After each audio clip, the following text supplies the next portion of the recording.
Vocês, vou fazer uma live aqui, mas vai ser um desabafo, sabe? Vê quem quer e fica quem quiser. Contar uma breve história que é a seguinte: antes de vir para Portugal, eu trabalhava na Petrobras e criei uma associação de ex-empregados da Petrobras. Isso porque, com a Lava Jato, aconteceu o que era esperado, né? A gente começou a descobrir uma série de contratos irregulares na gestão da Dilma e do Lula, enfim, que é uma coisa que não vou nem falar que é sobre partidos, isso é uma coisa que é inerente à cultura brasileira, a corrupção faz parte do modus operandi da sociedade brasileira, ok? Então, na ocasião, eu já havia descoberto, juntamente com outras pessoas que trabalhavam no setor de contratos, uma série de irregularidades. E como eu era muito engajada, esse meu engajamento não é de hoje, ele é. Acho que eu fui até muito mais na juventude. O que eu fiz? Comecei a indagar certas situações junto ao sindicato. O nosso sindicato é um sindicato pelego, né? Ou seja, é um sindicato que não compra a briga do empregado. Ele faz uma série de conluios com o empregador. E aí eu ia para a assembleia, fazia pautas, ia para a rua, a gente ia para a rua, ir para a porta da Petrobras reivindicar situações. Inclusive tem uma matéria, se eu não me engano, é na Isto É, tem uma outra no próprio Jornal do Sindicato e tem uma outra que saiu no Direito em Debate, ou seja, aquilo deu uma certa mídia, porque as empresas de terceirização de mão de obra eram empresas que muitas delas viraram de fachada e, na ocasião, porque a Petrobras tinha um valor gigantesco para pagar para essas empresas, eu pedi que fosse feito a tutela, o resguardo desse dinheiro para pagar os trabalhadores. Bom, para isso eu precisava de uma mobilização, ou seja, um número vultuoso de pessoas que pudesse ser expressivo, representativo. Infelizmente, a gente tinha cerca de, acho que 10 mil pessoas só no Rio de Janeiro que estavam à beira de perder seus contratos. A adesão à minha associação deu apenas 400 e poucas pessoas.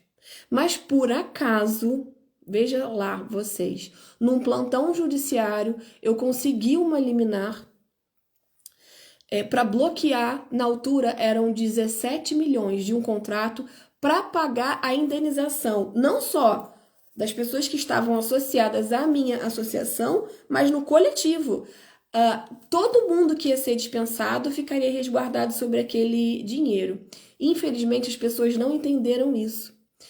E começaram a argumentar que a gente estava querendo guardar o dinheiro para pagar a indenização só das pessoas que eram associadas, muito embora a petição não dissesse isso e também não dizia isso os pedidos. O que aconteceu? A petição foi cassada.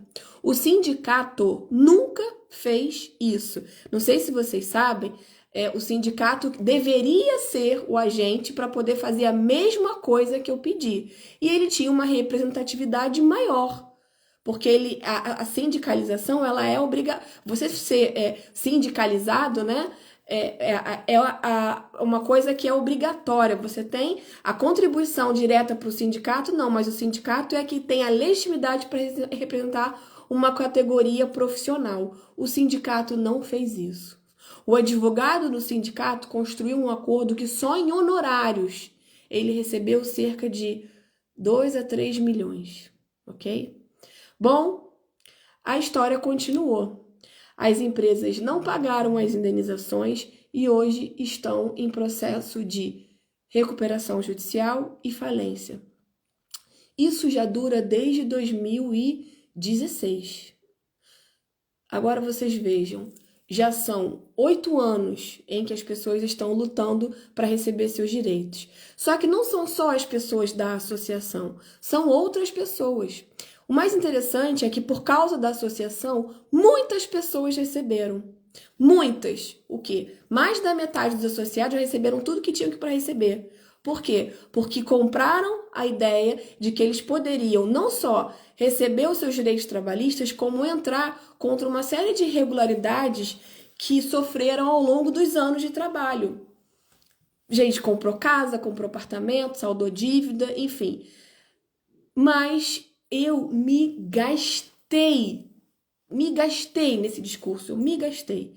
E aí, desta decepção, nasceu a vontade de vir morar em Portugal, para vocês verem, ok?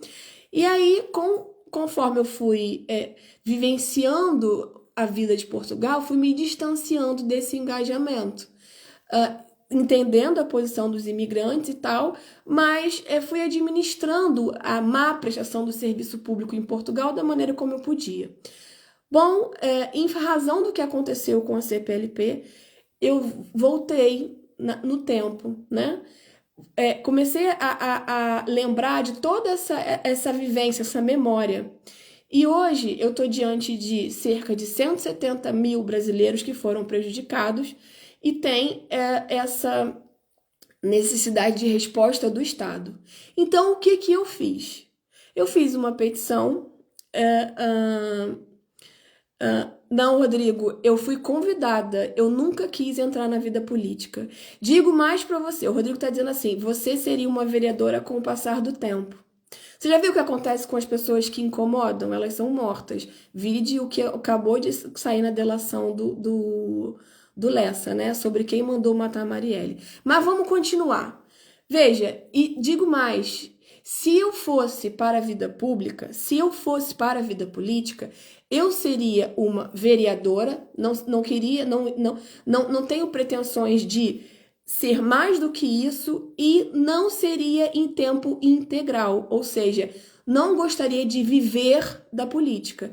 Eu gostaria de continuar com o meu ofício e participar do processo legislativo, que é o que eu estou tentando fazer agora, sendo um particular, ou seja, sendo só um interessado, uma pessoa do povo. Mas vou voltar à faca fria. Nós somos cerca de 170 mil pessoas em torno da CPLP só na comunidade brasileira, ok? E eu fiz uma petição pedindo uma reunião com os grupos interessados, os órgãos que dizem respeito a esse mau serviço que nos é prestado, ou seja, a ANMA, o SNS, a Segurança Social e o IRN. Porque tudo isso impacta a nossa vida. Nós pagamos os nossos impostos, mas não temos o gozo do artigo 83 que fala sobre o pleno exercício dos direitos em todas as esferas. Isso não acontece para quem tem o título de residência da CPLP e também não acontece para uma pessoa que está à espera há quase 3 anos do seu pedido de nacionalidade, também não acontece para uma pessoa que está tentando a renovação, também não acontece uma pessoa que quer reagrupar o filho, que não tem o número do utente. E por causa disso, filhos que têm situações de tratamento de saúde de modo regular, autistas, pessoas que sofrem de epilepsia, diabetes tipo 1, que precisa recorrentemente de injeção de insulina, ou seja, não é um tratamento que é emergencial, assegurado pelo PB4, é um tratamento ambulatorial, precisa ser acompanhado regularmente por um médico. Essas pessoas não recebem o número de utente. Por causa do que aconteceu com o Covid, receberam o número de utente provisório.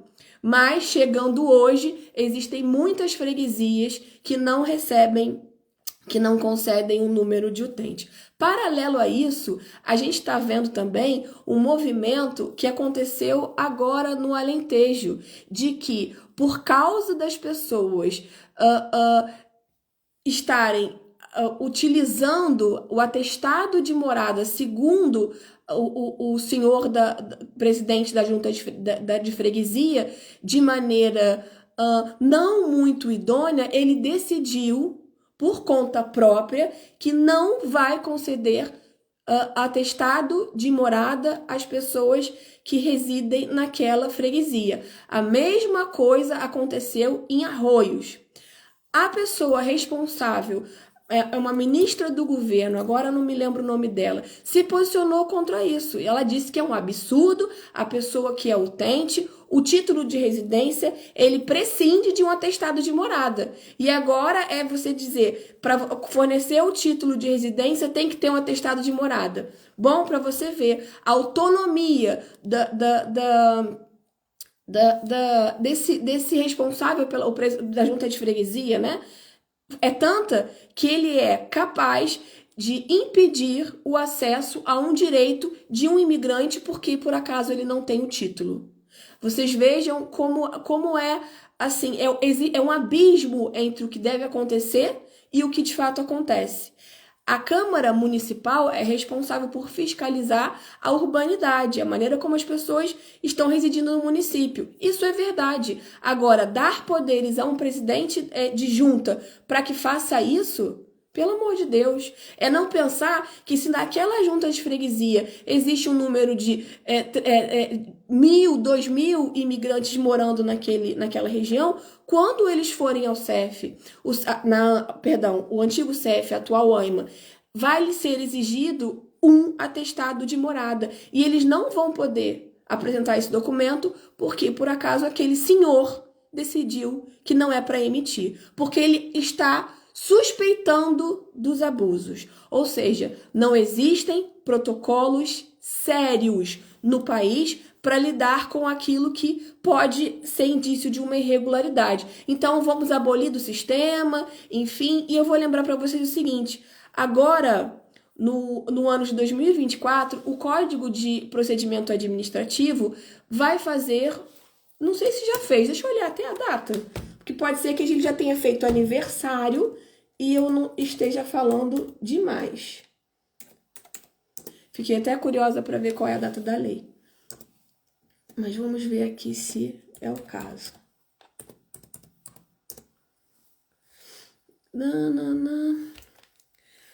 Querido código, você é de que ano? Código de Procedimento Administrativo. Pois ele entrou em vigor. O preâmbulo dele, né? Não, 2015. A primeira versão, ela é de 7 de janeiro, ou seja, a elaboração da lei é de 2014, mas a primeira versão dele é de 7 de janeiro de 2015. E o interessante é que se você, de curioso, olha, eu não gosto de direito não, mas você vai ler o preâmbulo, né? As razões da existência e alterações desse código, né? Porque foi uma reforma. Vários dos motivos que estão definidos aqui são justamente melhorias para o procedimento administrativo. Então, quando você vê aqui, e tem um deles que, inclusive, é uma questão de padrão comparativamente aos outros países da União Europeia. Isso tem um princípio, tem um nome para esse princípio que... deixa-me ver aqui se eu consigo acedê-lo. A própria criação das conferências procedimentais, que é justamente uma das coisas que eu peço na minha petição, advém daqui. Então, o decreto aprovou o código, isso mesmo, vamos lá. As boas práticas administrativas. Agora eu quero ver. Princípio da legalidade, princípio da prossecução do interesse público da proteção dos direitos dos interessados, princípio da boa administração. Nossa, eu tô virando assim, mas aí eu fico com a cara estranha, né?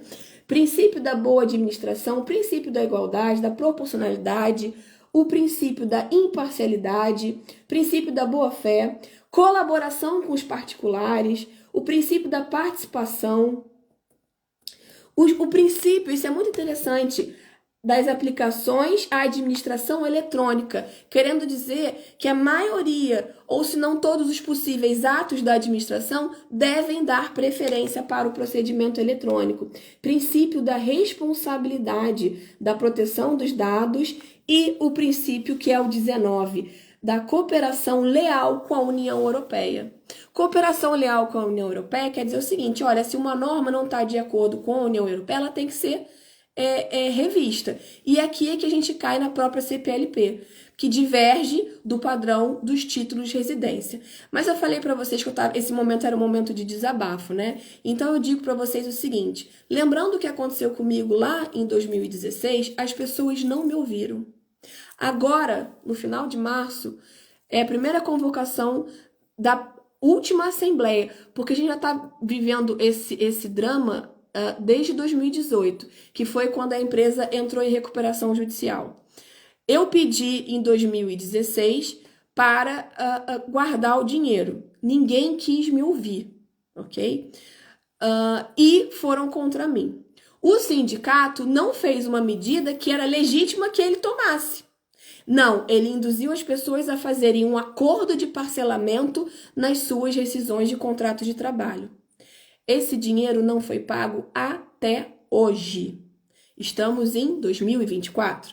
E agora, desde 2018, as empresas entraram em recuperação judicial. Então, de 2018 até 2024, já são 6 anos em que as pessoas estão aguardando para receber depois que a empresa entrou em recuperação judicial. Eu já perdi a conta de quantas assembleias já aconteceram. E eu só fico assim, com esse pensamento, me vem à cabeça, por que não me ouviram? Por que não ouviram as pessoas que comigo, nós éramos em número de cerca de 10, levantaram a ideia da associação? É o tipo de coisa que eu estou conseguindo perceber que de agora. Eu criei um grupo no WhatsApp, esse grupo hoje conta com 226 pessoas. Considerando que boa parte das pessoas que assinaram a petição são pessoas que me conhecem, conhecem os meus princípios e são do meio jurídico, posso dizer que ali nem 30% assinou. Agora você veja, o imigrante pode vir reclamar dos serviços? Se no momento em que a gente pede, olha, senhor imigrante, faça a adesão a um pedido de melhoria nos serviços para você e a sua família, ele simplesmente não assina. Não consigo compreender.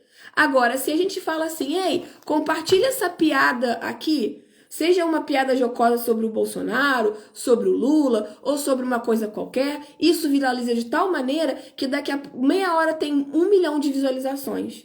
Eu não consigo perceber sobre isso. Não entra na minha cabeça. A verdade é essa. Não entra na minha cabeça. A minha cabeça não faz lógica com esse tipo de coisa. E aí, hoje, por acaso, eu fui entrevistada por uma pessoa extremamente inteligente, doce, consciente, um português, consciente de tudo o que a gente está vivendo. E ele me fez a mesma pergunta. Por que vocês não se organizam mais? Ele chega para mim, já imigrou, já participou inclusive de guerra, ele já esteve na Guerra das Ex-Colônias, e ele perguntou, doutora, por que está faltando organização? Eu não sei responder. Do mesmo jeito que eu não consigo responder a pergunta que eu me fiz em 2016, por que as pessoas não lutam pelos seus direitos? Agora está todo mundo reclamando. Lá no Brasil, porque não recebeu a indenização da Petrobras. Existe recuo. Olha, as pessoas... E assim, a minha grande luta é para as pessoas colocarem a Petrobras no polo passivo. E elas falavam assim, não vou convocar não, porque isso vai me dar problema, vai me dar problema, vai me dar problema. Colocando a Petrobras no polo passivo da demanda, o que acontece? Você garante o patrimônio que você precisa receber. Só que a Petrobras está recorrendo, e as pessoas estão paradas no STF. O que eu sei é que quando ela for julgada, porque ela vai ser julgada, e a responsabilidade do contratante na relação de trabalho, ela é patente, principalmente quando a gente sabe que todos os contratos foram fraudulentos e objeto de corrupção, ou seja, não houve a fiscalização devida do ente, O que a gente pode dizer? É a garantia da pessoa receber. Sabe aquela máxima? Olha, talvez eu não receba agora, nos próximos 5 anos, mas fica lá para um fundo de correção e aí depois, lá na minha velhice, eu venho receber esse dinheiro. Sim, essa era a minha perspectiva, pensando que se a coisa avançasse, mas nem assim. Muitas pessoas não quiseram colocar a Petrobras no polo passivo. Graças a Deus, posso dizer que 60% das pessoas me ouviram, mas as outras 40% que não me ouviram choram até hoje. Doutora, por que eu não lhe ouvi? Mas não adianta a gente reclamar por aquilo que já foi. A gente só pode aprender com os nossos erros e daqui para frente não errar mais. Mas eu consigo perceber que tudo aquilo que a gente vive no Brasil é fruto da nossa consciência social e da nossa consciência de grupo. Infelizmente, para você conseguir unir um grupo no Brasil é uma coisa que demanda muito sacrifício, muito esforço pessoal. E sabe o que acontece? As pessoas que ousam pensar no coletivo se cansam, como é o meu caso agora. Eu mandei uma petição no domingo e ela só atingiu a cerca de menos de 200 pessoas. Fiz um convite ao movimento de uma manifestação pacífica para que a ANMA e os órgãos nos ouçam, levando essa petição, poucas pessoas confirmaram a adesão ao movimento. Então, assim, o que eu tenho que fazer? Essa advogada vai lá, em nome próprio, e em nome das pessoas que assinaram a petição. Eu gostaria de muito mais pessoas? Gostaria. Uma manifestação com 50 indianos na frente da ANMA de Lisboa apareceu no jornal. Agora, 50 indianos. A população indiana não chega nem a 3% da população de imigrantes. Não chega nem a 5% da população de imigrantes, meu Deus. Não chega. E eles conseguiram reunir 50 pessoas. Eu não estou conseguindo reunir 226 assinaturas de um grupo que eu estou exaustivamente me comunicando há quase uma semana. Então vocês vejam que não vale a pena a gente reclamar. Não vale. Sabe por quê? É melhor a gente viver a nossa vida isolado, tranquilamente, porque isso não nos desgasta, não nos, de alguma maneira, não nos entristece. Porque eu só posso ser responsável pelo meu caminho, que graças ao bom Deus e aos meus esforços está indo bem. Eu não posso ser responsável pelo seu sucesso. Mas a minha natureza é essa. Eu quero corrigir a sua trajetória, porque eu acho que você está indo mal. Mas se você não quer me ouvir, eu tenho que descansar e pensar, eu já fiz o que era possível. Eu mandei essa petição para vários youtubers e comunicadores aqui que são influencers das redes sociais como imigrantes. Pessoas que têm 30, 40, 200 pessoas inscritas nos seus perfis. Sabe quantas pessoas republicaram os pedidos que estão na petição? Nenhuma até agora. Ou seja, se eu estou lá mostrando como é que é a compra no mercado, se eu estou lá mostrando como é que é como é que se compra carro, se eu estou lá mostrando a trend do momento, do tipo, eu namoro um português e não sei o que, é claro que eu faço isso e aquilo outro. Grande coisa, né? Isso viraliza. Eu botei gente que tinha perfil com 199 mil inscritos, 28 mil, 14 mil, 7 mil, 8 mil. Eu não vi nenhuma republicação. Não vi. Agora eu digo para vocês o seguinte. Vou eu me preocupar com isso? O meu perfil é pequeno. O meu canal ele tem um objetivo só voltado para a cidadania. Eu não falo da minha vida e sou muito cobrada por isso. Eu tenho meu perfil pessoal, mas eu não falo na minha vida. Tá lá 1000 e poucos inscritos e se cresce, se não cresce, pouco importa. Porque acho que até tem gente demais, posso lhe dizer, porque eu acho que eu não conheço todo mundo que tá ali. Eu não tenho memória de conhecer todo mundo que está ali. Mas esse daqui era para ser maior, porque ele é um canal de utilidade pública. Claro que através do canal eu passo a ser conhecida pelo meu trabalho, só que tem muito conteúdo aqui que a gente posta que é gratuito. Tem uma pessoa falando aqui, se o assunto fosse coisas que as pessoas querem ouvir, já teria viralizado. Exemplo, o que comprar com 10 euros em Portugal? Pois é, mas o assunto é muito maior do que o que comprar com 10 euros em Portugal. É o seguinte, através do seu título de residência, você vai pedir o seu cartão cidadão e vai comprar uma casa financiada a 90% pelo banco. Vocês percebem a diferença? Não, é melhor morar de aluguel e pagar 800, 900 euros na mesma casa que eu poderia pagar uma prestação pelo menos 30, 40% menor do que o valor do meu aluguel. Isso é muito mais importante do que o que eu vou comprar com 10 euros. É sobre isso. Essa lógica não funciona para mim. Entendeu? Pois, o Rodrigo está dizendo, uma diferença grande mesmo. Mas vai assim, no Brasil é assim? É. Em Portugal é assim? Também é, porque a população portuguesa tem uma mentalidade que é muito parecida com a brasileira em razão de reivindicação dos seus direitos. Agora, você vai observar como é que são as populações da Alemanha, da França, da Dinamarca, da Suécia, da Suíça. É uma ética nacional totalmente diferente. Então, desculpa, não dá para você atingir um nível high enquanto você tá aqui, ó, no low, tá? Não tem como, você tá no baixo nível mesmo, você tá numa situação assim que você precisa evoluir, mas tem que evoluir como pessoa, ser humano, cidadão. Depois você vai reclamar de alguma coisa, porque nem reclamar você consegue de maneira que você justifique que vale a pena, porque você tem que mostrar ao que você dá valor. Percebem isso? Então, uma coisa se soma a outra. Para mim, é uma questão de energia. Bom, talvez o receio. Alexandra Dutra, receio de quê? Se as petições são anônimas.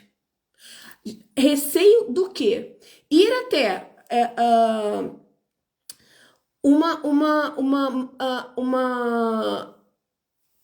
web, colocar lá, concordo com esses termos, os serviços precisam melhorar por conta dos motivos X, Y, Z. Isso prejudica a pessoa no quê? Aliás, o artigo 83 da Lei de Imigração diz que nós temos pleno direito de exercer todos os nossos... pleno direito de exercer uma série de ações que são referentes a um cidadão. Tá? E isso, você chegar no órgão público e dizer que você quer ser bem atendido, isso é um direito inerente ao cidadão, seja ele estrangeiro ou não. E a Constituição fala isso, que não pode haver distinção. Então, desculpa, medo do quê? Não é medo, é simplesmente, olha, não sei como isso funciona e isso não me importa, só o que eu quero é o meu título de residência na minha mão. Então, se eu tiver que pagar uma máfia de agendamento para isso, que me cobre 25, 30 euros, tá tudo bem, não tem problema não. Olha, tem uma coisa que eu fico...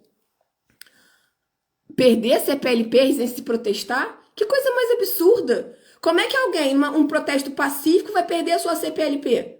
Isso não faz o menor sentido, até porque aqui é um país democrático. Se você estivesse diante de uma ditadura, se você estivesse lá na Rússia, eu não falava nada. Agora, em Portugal, a gente fala que Brasil é a República das Bananas. Eu não sei se você acompanha o jornal, Alexandre. A diferença é muito pouca. Acho que a proporção é que faz com que os casos de corrupção sejam menores. Mas no Brasil a gente está falando de 200 e tantas milhões de pessoas. Aqui a gente fala uma população que não chega a 11 milhões. Ok?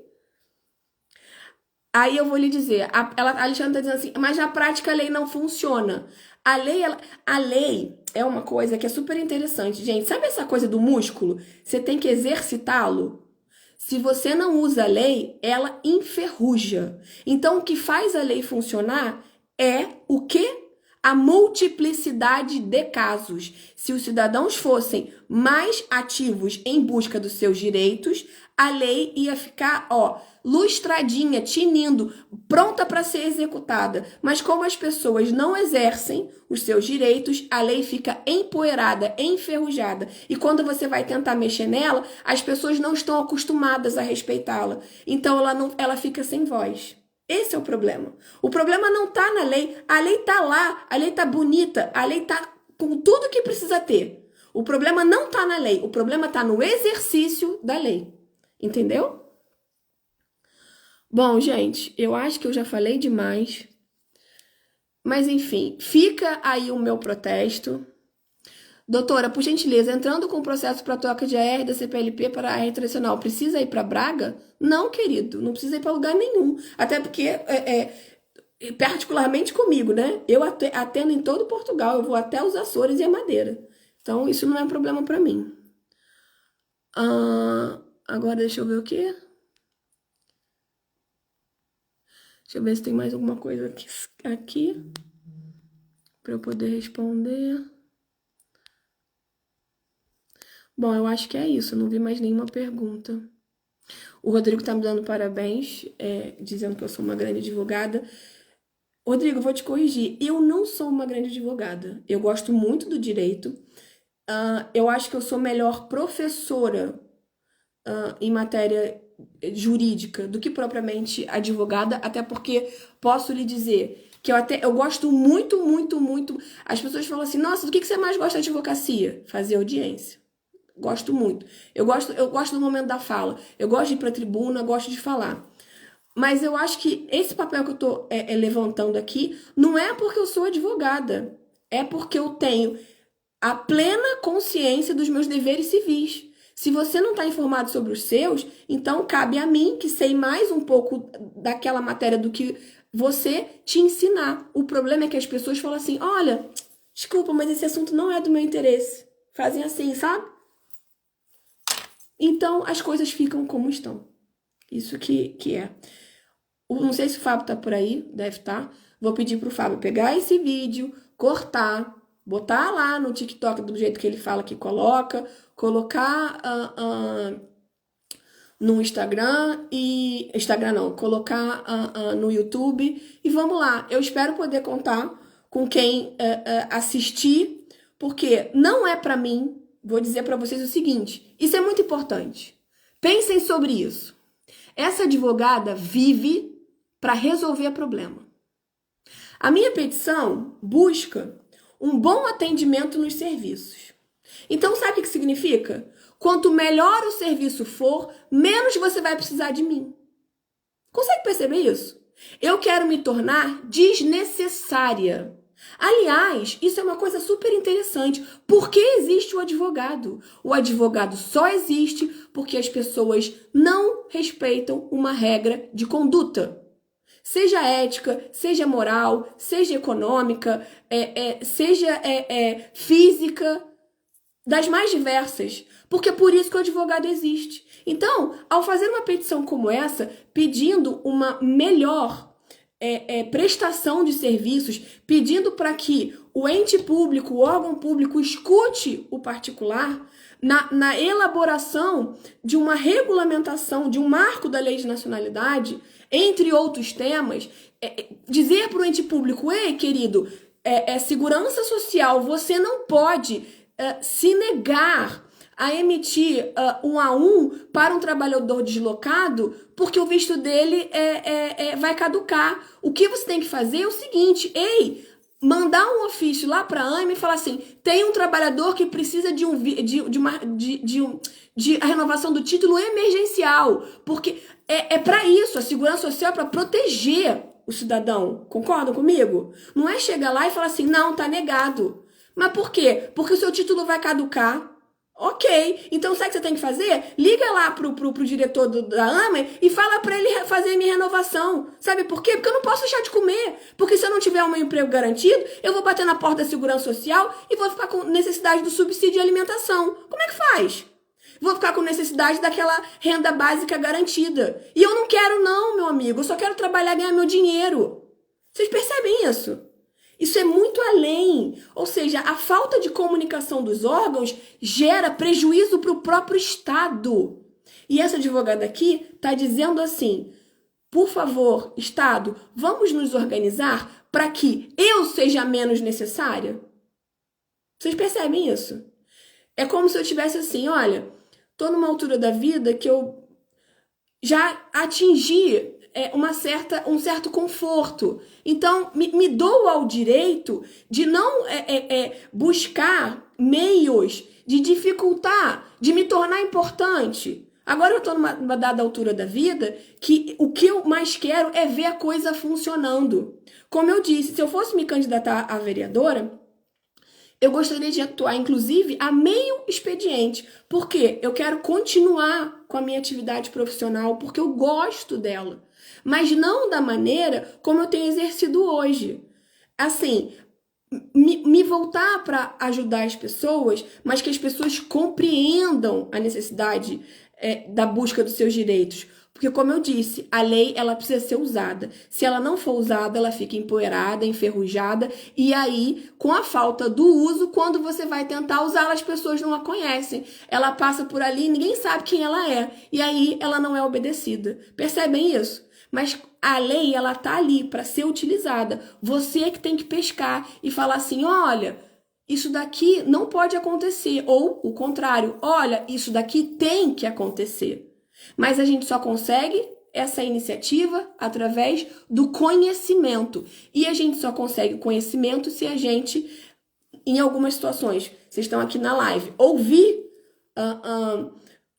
um desabafo como esse, se estimular e ir buscar a proteção dos seus próprios direitos, tá bom? Beijinho para vocês e até o próximo vídeo.